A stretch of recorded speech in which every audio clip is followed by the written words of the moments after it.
La historia de hoy me encanta. Quienes me conocen saben que me gustan mucho los deportes y la verdad es que el fútbol también me gusta. En 1994, no les voy a decir mi edad, pero recuerdo haber estado con mi familia viendo la final del Brasil-Italia, que fue de Estados Unidos, fue el Mundial en Estados Unidos.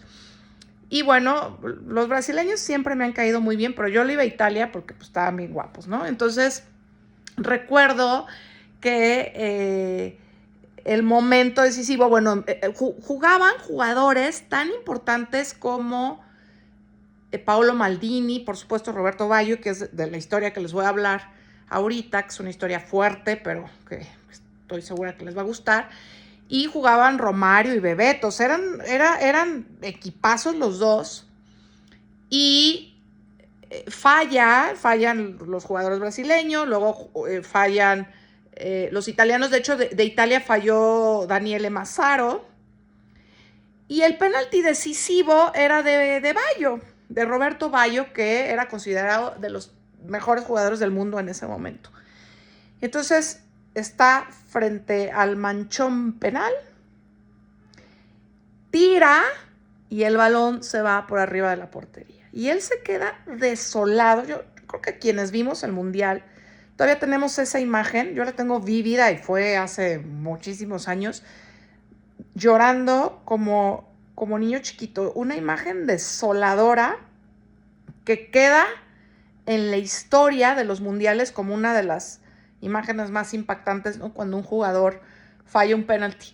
Y él después cuenta que en ese momento, además de la presión de fallarle a su país, fallar un penal, la responsabilidad, digo, no deja de ser fútbol, pero la esperanza que tenía un país.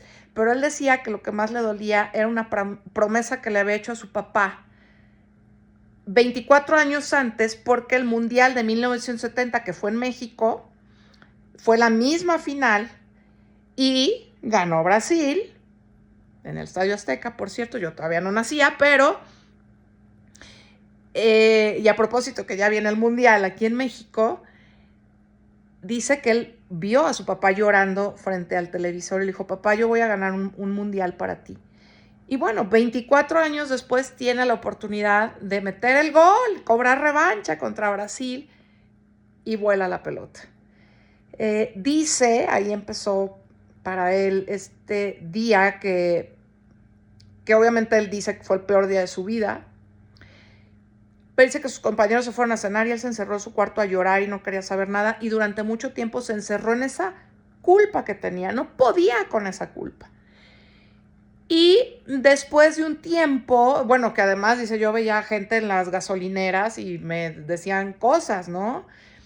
Y claro, es fue un gran jugador y había gente que le reconocía su trayectoria, los campeonatos que le había dado ese equipo, pero parecía que él no podía vivir con ese fantasma. Y entonces se va a una especie de retiro espiritual, que más que retiro,